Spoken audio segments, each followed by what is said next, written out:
అందరికీ నమస్కారం. Welcome to Vagya. ఈ వీడియోలో మనం ప్రీవియస్ ఇయర్ క్వశ్చన్స్ అనే టాపిక్ గురించి డిస్కస్ చేసుకుందాం.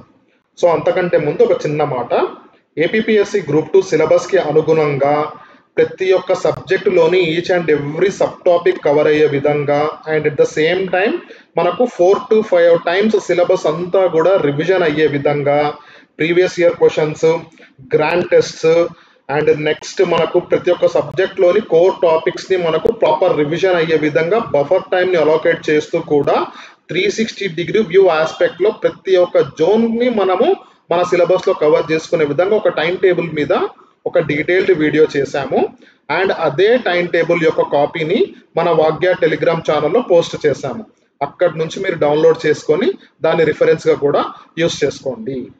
అండ్ నెక్స్ట్ ఈరోజు మన టాపిక్లోకి వెళ్తే, do we need practice PYQ? నిజంగా మనం ప్రీవియస్ ఇయర్ క్వశ్చన్స్ చేయడం అవసరమా? ఆల్రెడీ ఆ క్వశ్చన్స్ అన్నీ కూడా ఎగ్జామ్లో వచ్చాయి, మళ్ళీ అవే క్వశ్చన్స్ రిపీట్ అవుతాయా? నిజంగా ప్రీవియస్ ఇయర్ క్వశ్చన్స్ మనం ప్రాక్టీస్ చేయడం అవసరమా? ఎందుకంటే ఒక 3 to 4 year of question papers చూసాము. ఏ క్వశ్చన్ పేపర్లో కూడా క్వశ్చన్స్ రిపీట్ అవ్వలేదు, అయితే 1-2 అయ్యాయి. సో మరి మనం ప్రీవియస్ ఇయర్ క్వశ్చన్స్ మీద ఫోకస్ చేయాలా, లేదు మన సబ్జెక్ట్ని మనం చదువుతూ వెళ్ళాలా అనే ఒక డైలమా సిచ్యువేషన్ ప్రతి ఒక్కరికి కూడా వస్తుంది.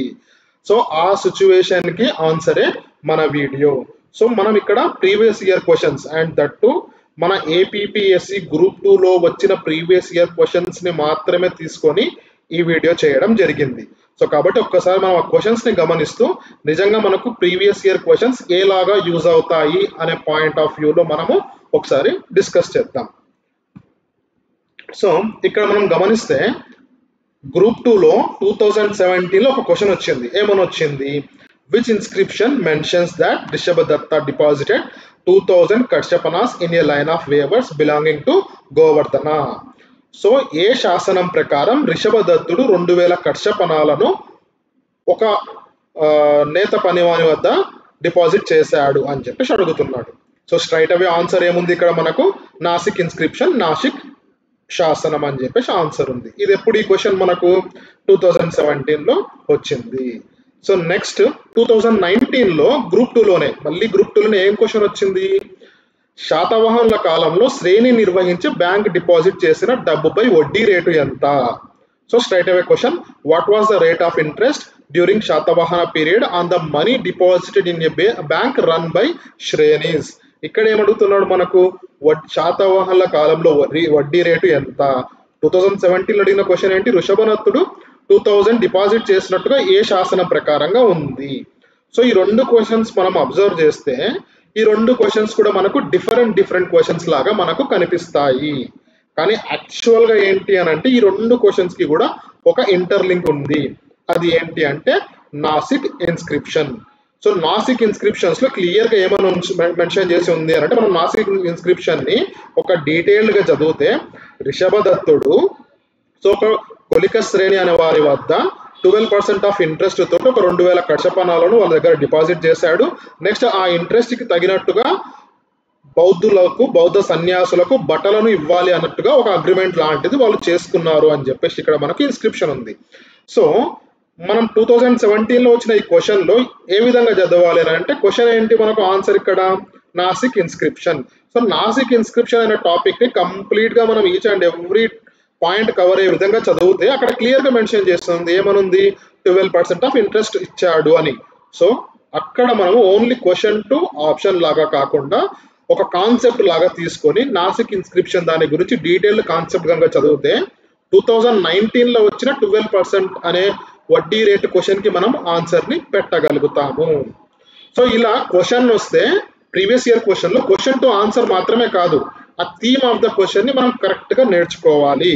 అలా అయితే నెక్స్ట్ వచ్చే ఇంకొక క్వశ్చన్కి కూడా మనం ఆన్సర్ని చేయగలుగుతాము.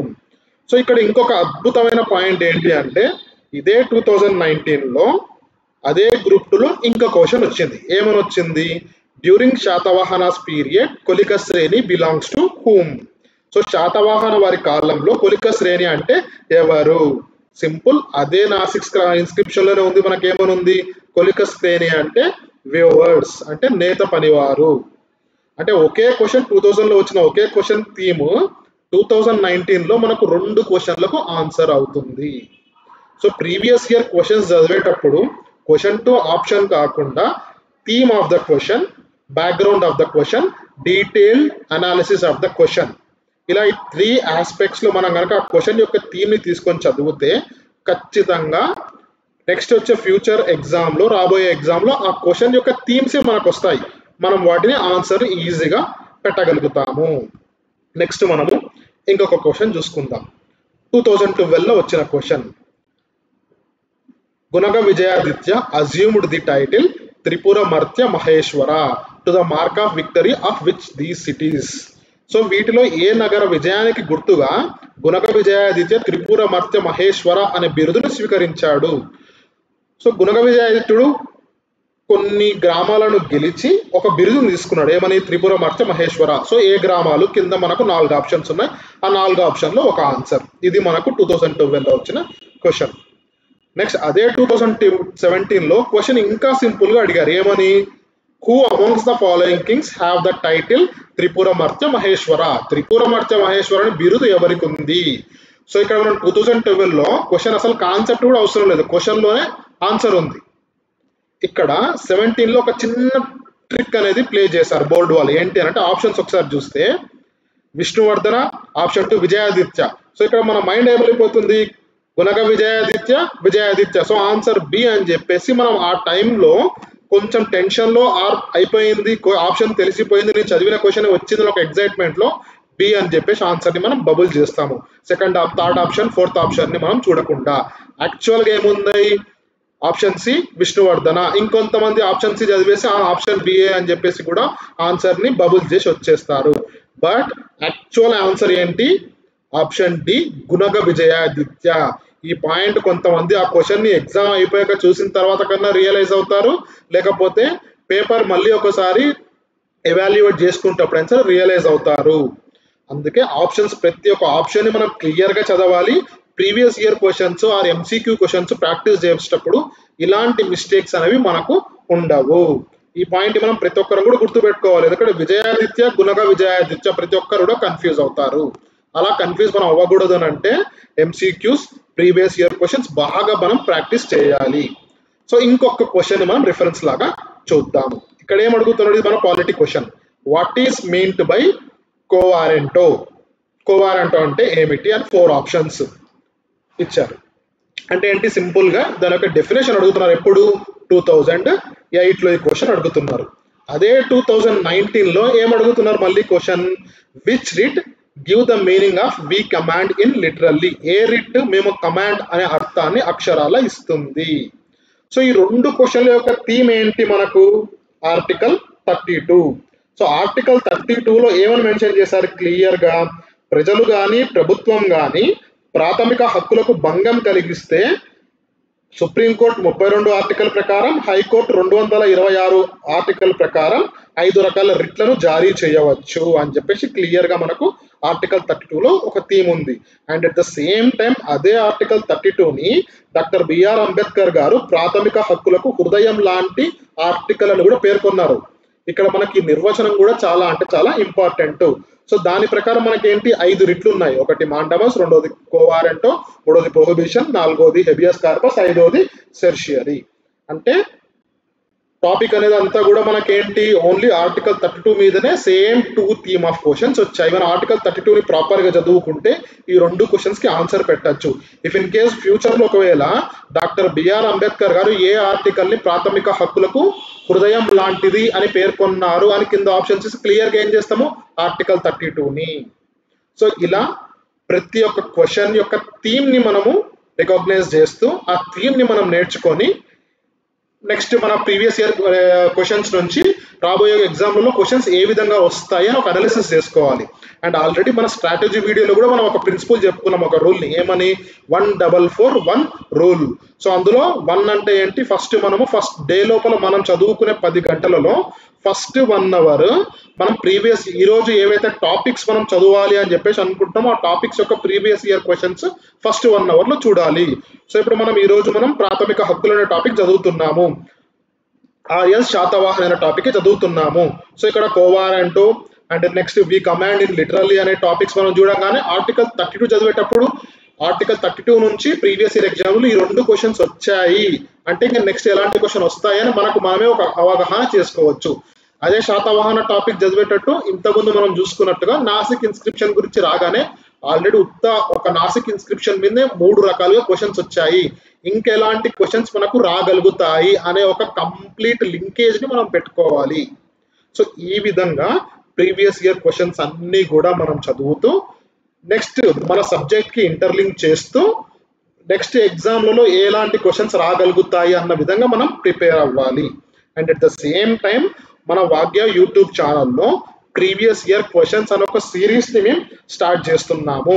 సో ఆ సిరీస్ లో ఏంటి అంటే ఇలాగే ప్రతి ఒక్క ప్రీవియస్ ఇయర్ క్వశ్చన్స్ ని చేసుకొని ఆ క్వశ్చన్ యొక్క థీమ్ ఏంటి అనేది డీటెయిల్ గా ఎక్స్ప్లెయిన్ చేస్తూ నెక్స్ట్ మన ఎగ్జామ్ లో క్వశ్చన్స్ అనేవి మనకు ఏ విధంగా రాగలుగుతాయి, క్వశ్చన్స్ ఏ విధంగా వస్తాయి, ఎట్ ద సేమ్ టైం ఎలాంటి అప్రోచ్ అనేది మనం చేయాలి, మనం ఆ క్వశ్చన్స్ కి ఆన్సర్ ఏ విధంగా పెట్టాలి అనే దాని గురించి క్లియర్ గా ఎక్స్ప్లెయిన్ చేస్తూ అట్లీస్ట్ మన గ్రూప్ 2 మెయిన్స్ లో వచ్చే 300 క్వశ్చన్స్ లో 100 క్వశ్చన్స్ యొక్క థీమ్స్ మన ప్రీవియస్ ఇయర్ క్వశ్చన్ నుంచే వచ్చేటట్టుగా ఈ కంప్లీట్ సిరీస్ ని మేము ప్లాన్ చేశాము.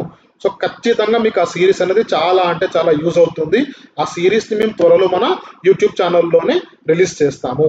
సో ఇక్కడ ఇంకొక పాయింట్ ఏంటి అంటే why do we need to practice previous year questions. So just ఇందాక మనం చెప్పుకునేవే ఒక సింపుల్ సమ్మరీ లాగా ఇక్కడ మనం చెప్పుకుంటాము. Understanding exam pattern and structure. So previous year questions చేయడం వల్ల మనకున్న బెస్ట్ అండర్స్టాండింగ్ ఏంటి అంటే ఎగ్జామ్ ప్యాటర్న్ ఏ విధంగా వస్తుంది, క్వశ్చన్స్ యొక్క ఫ్రేమింగ్ అనేది ఏ విధంగా ఉంది, అట్ ద సేమ్ టైం ఆ క్వశ్చన్స్ ని మనం చూస్తే ఆ క్వశ్చన్స్ కి మనకు ఒక అనుబంధం అనేది ఏర్పడుతుంది. సో క్వశ్చన్స్ ఈ విధంగా రావచ్చు, ఈ టాపిక్ నుంచి నేను ఈ విధంగా క్వశ్చన్స్ ని అటెంప్ట్ చేయాలి అనేది. Next at the same time ఏంటి అంటే క్వశ్చన్ యొక్క వెయిటేజ్ టాపిక్ వైజ్ గా వెయిటేజ్ అనేది ఏ విధంగా వస్తుంది అండ్ క్వశ్చన్స్ మనం ప్రాక్టీస్ చేసేటప్పుడు టైం మేనేజ్మెంట్ స్కిల్ అనేది కూడా మనకు ఇంప్రూవ్ అవుతుంది. Next identify important topics. So repeat of questions వచ్చేటప్పుడు ఏ టాపిక్ నుంచి ఎక్కువ క్వశ్చన్స్ వస్తున్నాయి అంటే మనము ఇంకొక ఫోకస్ ఒక 10 టాపిక్స్ మీద చదివేటప్పుడు ఒక 3 to 4 టాపిక్స్ మీద ఇంకా ఎక్కువ ఫోకస్ పెట్టాల్సి వస్తుంది. మన ఫోకస్ ని ఎక్కువగా ఏ టాపిక్స్ మీద మనం పెట్టాలి అనే దాని గురించి కూడా మనకే ఒక క్లియర్ అండర్స్టాండింగ్ వస్తుంది. నెక్స్ట్ ప్రీవియస్ ఇయర్ క్వశ్చన్స్ మనం ప్రాక్టీస్ చేయడం వల్ల మన లోపల స్పీడ్ పెరుగుతుంది, at the same time question కి ఆన్సర్ పెట్టే అక్యురసీ అనేది పెరుగుతుంది. ఇందాక మనం ఒక క్వశ్చన్ చూసాం, విజయాదిత్యుడు గుణక విజయాదిత్యుడు. సో ఇలాంటి క్వశ్చన్స్ లో మనం ఎటువంటి మిస్టేక్స్ లేకుండా ఆన్సర్ ని అక్యురేట్ గా పెట్టేసి వస్తాము. Next confidence. సో ఏమవుతుంది మనం ప్రతి ఒక్క క్వశ్చన్స్ మనం ప్రాపర్ గా చేయడం వల్ల మనకు సబ్జెక్ట్ మీద ఒక కంప్లీట్ కమాండ్ వస్తుంది, మనం ప్రాపర్ గా పెట్టగలుగుతున్నాం అనేది మన మీద ఒక కాన్ఫిడెన్స్ వస్తుంది. సో ఆ కాన్ఫిడెన్స్ ఉంటే ఏమవుతుందంటే మనం ఎగ్జామ్ ని చాలా అంటే చాలా స్టేబుల్ గా అటెంప్ట్ చేసి ఎగ్జామ్ ని మనం క్రాక్ చేయగలుగుతాము. Next problem solving techniques. So ఒక క్వశ్చన్ ని మనకు ఫస్ట్ టైం చూస్తున్నప్పుడు ఈ క్వశ్చన్ ఎలా చేయాలని మనకు తెలియదు, అదే క్వశ్చన్ మనం రిపీటెడ్ గా చూస్తూ ఉంటే దీన్ని ఎలా సాల్వ్ చేయాలి అని ఒక హ్యాబిచుయేషన్ అనేది మనకు వస్తుంది. సో ఇలా మనం ప్రాబ్లమ్ సాల్వింగ్ టెక్నిక్ ని కూడా మనం బిల్డ్ చేసుకోవచ్చు. Next gauge your preparation level. So ఇక్కడ ఏంటి ఒకసారి మనం ప్రీవియస్ ఇయర్ క్వశ్చన్ చేసిన తర్వాత నాకు 100కు ఎన్ని మార్కులు వస్తున్నాయి, నా స్టేటస్ ఏంటి, నెక్స్ట్ నేను ఎట్లా ఇంప్రూవ్ చేసుకోవాలి, మనం ఇంప్రూవ్ అవుతున్నామా లేదా అనే ఒక ప్రాపర్ ట్రాక్ అనేది కూడా మనం ఇక్కడ చేసుకోవచ్చు. నెక్స్ట్ అన్ఎక్స్పెక్టెడ్ క్వశ్చన్స్ వచ్చినప్పుడు దాన్ని ఏ విధంగా చేయాలి అనే ఇంకొక కొత్త కాన్సెప్ట్స్ ని కూడా మనం ఈ ప్రీవియస్ ఇయర్ క్వశ్చన్స్ నుంచి మనం నేర్చుకోవచ్చు. నెక్స్ట్ ఎగ్జామ్ లోపల మన పర్ఫార్మెన్స్ ని నిజంగా అండి మనము ప్రీవియస్ ఇయర్ క్వశ్చన్స్ కనుక ప్రాపర్ గా చదువుకొని ప్రాపర్ గా ప్రాక్టీస్ చేసి ఆ థీమ్స్ కనుక మనం ప్రాపర్ గా కనుక నేర్చుకొని వెళ్తే కంపల్సరీగా ఎగ్జామ్ లో మన పర్ఫార్మెన్స్ అనేది చాలా బాగుంటుంది. సో నార్మల్ ఒక ట్రెడిషనల్ ఆస్పిరెంట్ కి కానీ ఒక స్మార్ట్ ఆస్పిరెంట్ కి కానీ ఉండే పెద్ద డిఫరెన్స్ ఇదే. సో అందుకే మనకు ప్రీవియస్ ఇయర్ క్వశ్చన్స్ ని మనం ప్రాక్టీస్ చేయడము, ఓన్లీ ప్రాక్టీస్ అనే కాదు థీమ్స్ ని నేర్చుకోవడము, మన సబ్జెక్ట్ కి ఇంటర్లింక్ చేస్తూ ఎలాంటి క్వశ్చన్స్ వస్తాయి అని ఒక క్లియర్ లైన్ అండ్ లెంత్ తోటి మనం చదివితే కంపల్సరీగా మనకు ప్రీవియస్ ఇయర్ క్వశ్చన్స్ లోపల నుంచే మనకు మెజారిటీ ఆఫ్ ద థీమ్స్ అనేవి కవర్ అవుతాయి అండ్ మనం మన ఫైనల్ ఎగ్జామ్ లో కూడా మన అవుట్పుట్ అనేది చాలా బాగుంటుంది. సో మై డియర్ ఆస్పిరెంట్స్, మేము ఖచ్చితంగా మీ అందరి కోసము ఒక ప్రీవియస్ ఇయర్ క్వశ్చన్స్ అనే సిరీస్ని స్టార్ట్ చేస్తున్నాము. సో ఆ సిరీస్ నుండి ఎగ్జాక్ట్లీ మనకి అట్లీస్ట్ 100 థీమ్స్ అనేవి మనం మెయిన్స్లో కవర్ అయ్యే విధంగానే ఆ మెయిన్స్ ఓరియంటేషన్ తోటే and that only APSC group 2 మీద ఉన్న ఫోకస్ తోటే ఈ సిరీస్ని మేము రిలీజ్ చేయబోతున్నాము. ఒక 2 to 3 డేస్లో ఆర్ ఇంకొక నెక్స్ట్ వీడియోలో మన ఆ సిరీస్ కూడా స్టార్ట్ అవుతుంది. ఆ సిరీస్ మీకు ఎంతో యూస్ఫుల్ అవుతుంది అని చెప్పేసి ఎక్స్పెక్ట్ చేస్తున్నాము. సో నెక్స్ట్ వీడియోలో కలుద్దాం. అందరికీ ఆల్ ద బెస్ట్. సో బాగా ప్రిపేర్ అవ్వండి. ఖచ్చితంగా ప్రతి ఒక్కరు కూడా ఎగ్జామ్లో జాబ్లో సాధించాలి.